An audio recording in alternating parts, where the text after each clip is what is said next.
Some stories start with a whisper. This one started with a promise.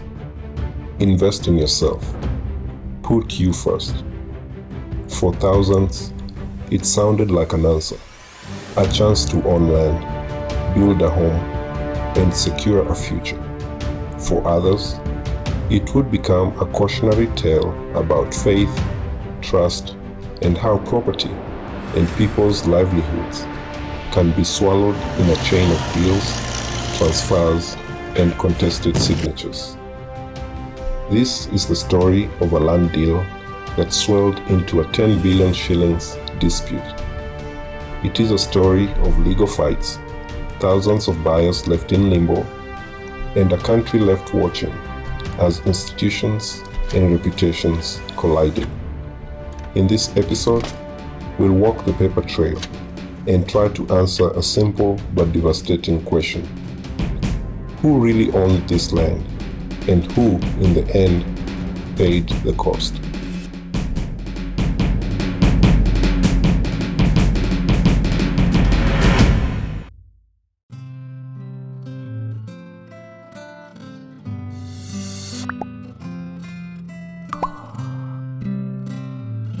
Located just northeast of Nairobi, Ruiru is a town of contrasts, where vibrant urban life blends with expansive farmlands.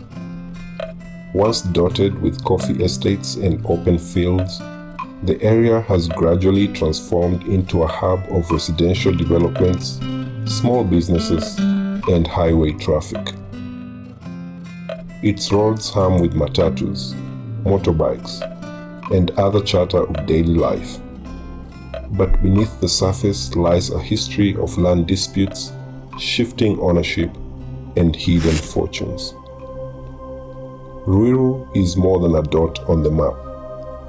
It is a battleground where ambition, greed, and human dreams collide, setting the stage for the Kanyotu land scandal, a saga that would leave a lasting mark on the lives of many Kenyans.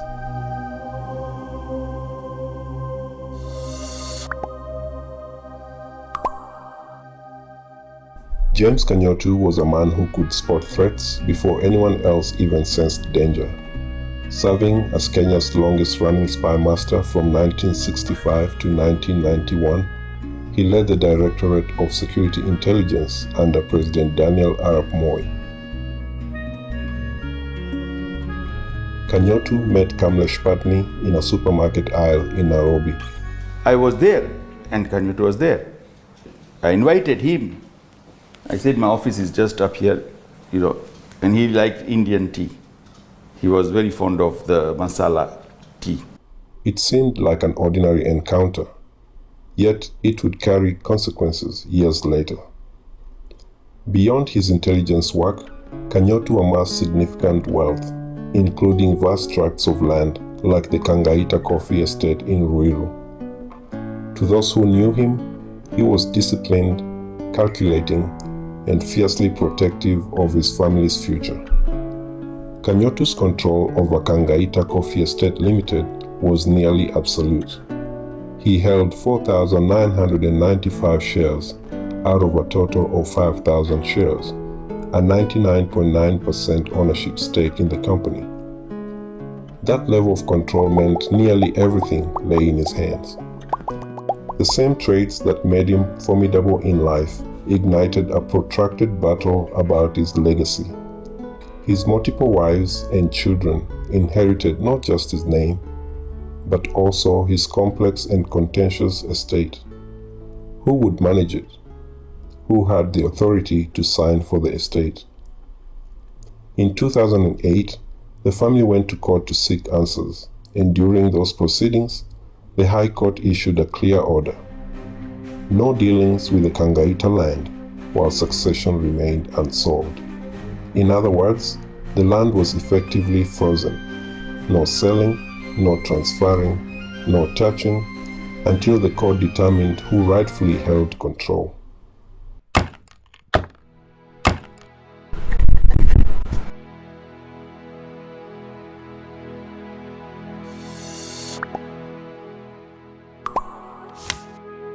Paper orders, even though signed by judges, are not always enough to stop a determined market. The land remained registered under Kangaita Coffee Estate Limited, controlled on paper by the late Kanyotu. Because the estate was held through company shares, whoever controlled those shares could control the land, and that, as it turned out, would be the heart of everything that followed. On the surface, the situation seemed straightforward. A powerful man was gone. His company still owned the land.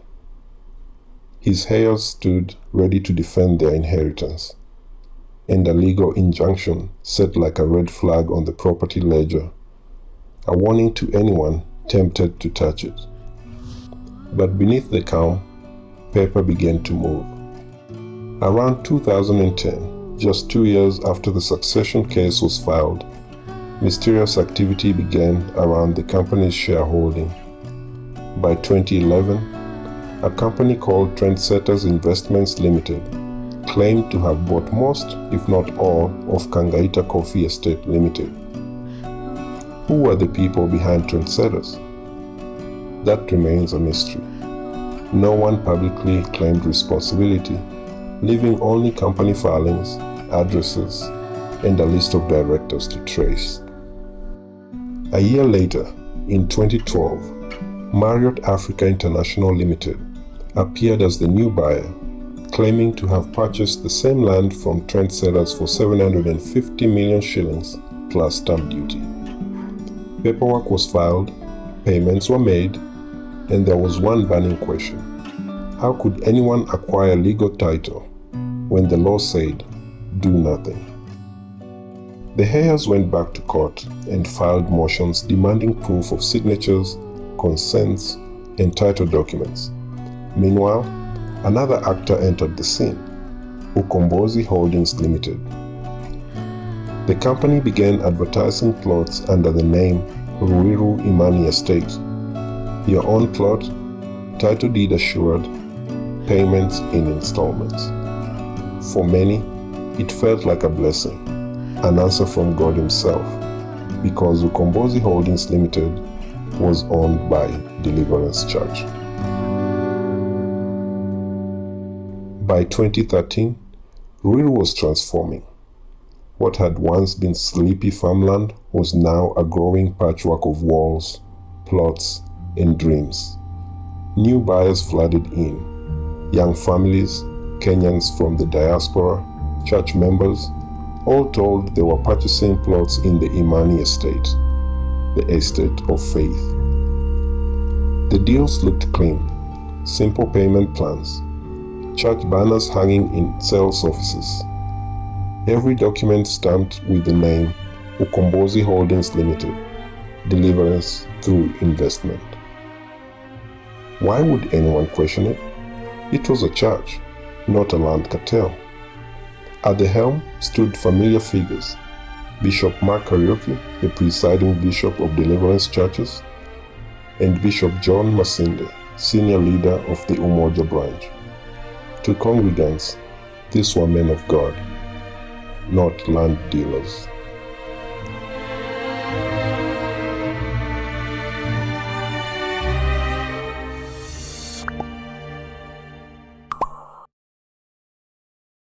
In the business world, another name started circulating: Kamlesh Patni. Most people know him as the mastermind behind the Golden Bag scandal of the 1990s. One of Kenya's largest financial frauds. In fact, Patni's name had become synonymous with shadowy business dealings and opaque investments. His name did not appear on church documents, but his connections surfaced in registry searches and corporate addresses linked to Trendsetters and Marriott. These companies share the same building and the same postal address. It has been alleged that they are owned by the same Kamlesh Patni. The setup now looked like this: a piece of land under a legal injunction, meaning no deals allowed. A company, Trendsetters, acquiring it anyway. A second company, Marriott, purchasing it from Trendsetters. A church-owned company, Ukombozi, selling plots to ordinary Kenyans. A shadow figure, Patni, pulling strings behind the scenes. Individually, each piece looked plausible. Together, and with the court's restraining orders still active, missing consents, and heirs claiming ignorance, they formed a troubling puzzle of risk and deception. The land had moved from paper to plot, from corporate ledgers to church summons, from hopeful buyers to legal notices. What remained was just the question: who believed what, and who had the legal right to sell?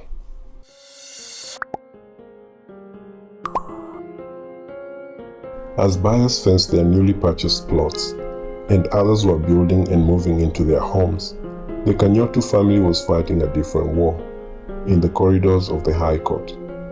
They discovered that parts of Kangaita Coffee Estate had been subdivided, assigned new numbers, and transferred to new owners. In an even more shocking twist, they were being sued by Marriott International for trespassing on their own ancestral land. Upon closer inspection, their lawyers found out that Kangaita Coffee Estate Limited was still listed under James Kanyotu's name. There were no shareholder resolutions, no administrator approvals, nothing to suggest that the sale had been legitimate. In legal terms, this was a clear case of forgery. Someone had forged company documents, minutes, signatures, resolutions, to make it appear as if the company, Kangaita Coffee Estate Limited, had authorized a sale to trendsetters. The family escalated matters to the Directorate of Criminal Investigations, triggering a forensic probe. Investigators uncovered a trail of altered documents, shell companies, and shifting directorships, all designed to obscure the true ownership and control of the land. By 2023, reports placed the total value of the fraudulent sales at over 10 billion shillings.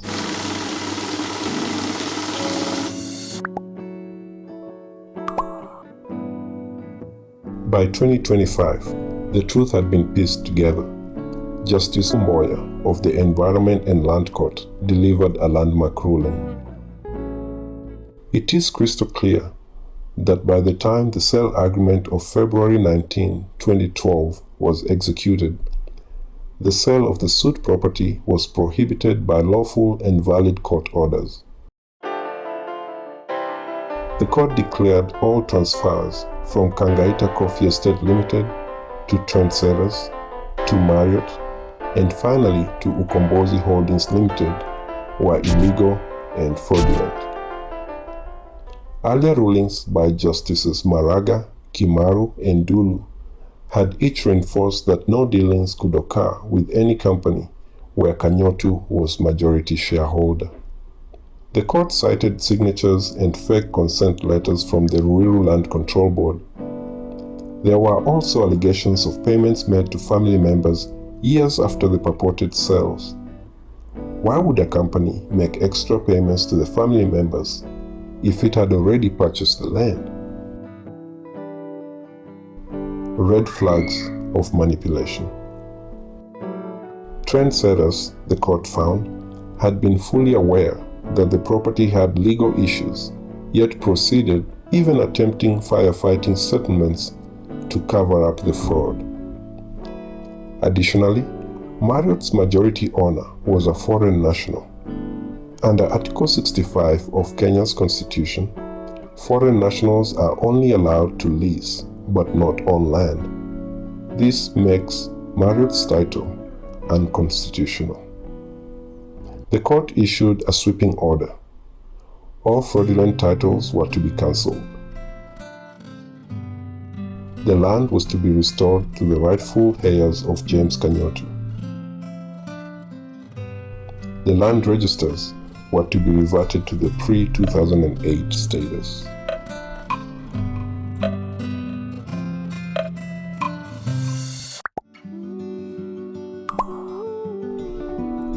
The land has been returned, at least on paper, to the heirs of James Kanyotu. Justice, though slow, has ultimately been served.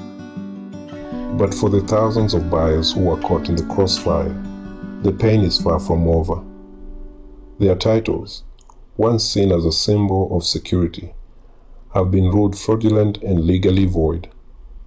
Families who invested their life savings, took out loans, or built homes on the promise of ownership now face financial ruin. At the center of this turmoil stood Deliverance Church, whose leaders were forced to explain how a place of spiritual trust had been turned into a financial trap for its members. The ruling sent shockwaves through Kenya's real estate and religious sectors, serving as a stark reminder of how trust can be weaponized for financial gain. And with the dust still settling, the questions remain. How can we protect citizens from schemes disguised as faith-based or corporate structures? How can the law move a little faster to prevent fraud before lives are destroyed? What responsibility do institutions, even churches, have for transparency in their dealings? When power, influence, and money collide, who bears accountability? Can trust ever be restored? Or does the scar left on faith and institutions run too deep?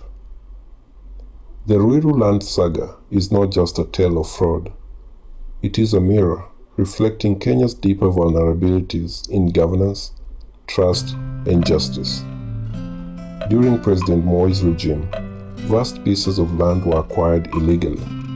In recent years, the Ethics and Anti-Corruption Commission has recovered some of these lands, fueling speculation about the legitimacy of Kanyotu's acquisition of the Kangaita estate, especially considering his dealings with the notorious Kamlesh Patni.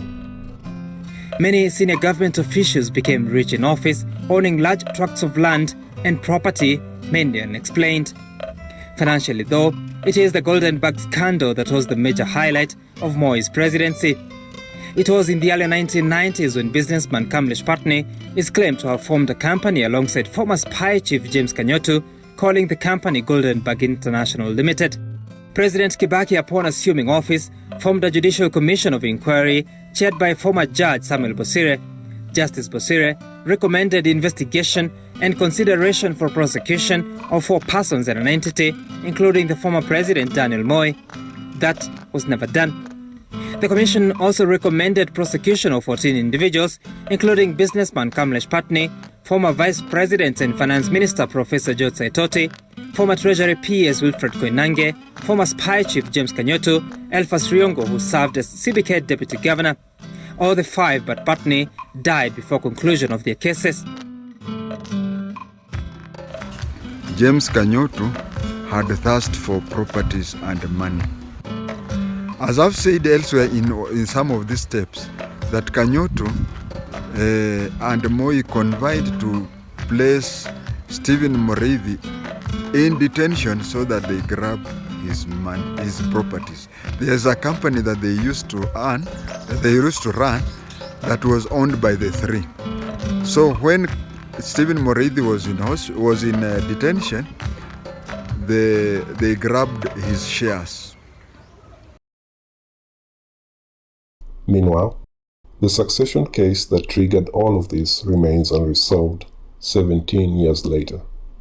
However, in July 2025, the widows reached a tentative settlement, agreeing to undergo fresh DNA tests to determine the rightful beneficiaries, bringing a sliver of closure to a saga that has seemed endless. But the questions and the lingering damage remain. Trust in both the land and the institutions involved is a fragile thing, and whether it can ever be fully restored is a matter still very much in the balance. Due diligence, yes, but how effective, how efficacious, it's debatable, because the very principle that underpinned our registration system has been botched. And there are Kenyans who say, look, we bought land and we got title. So if they got title, where did they get it from? From some government office. Where then is the land, the security of the land tenure system? How effective, how helpful will due diligence be? Because today we actually, right now, we are not talking about superficial due diligence.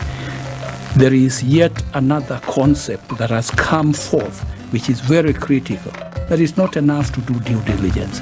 You must undertake historical interrogation and investigation of the land. This then takes you away from just the land registration section and dispatches you to the Directorate of Survey to discern whether the survey maps that underpin this. So they say due diligence, yes, superficially on the face of the water, but beneath the water they are running tight. So you must do historical search.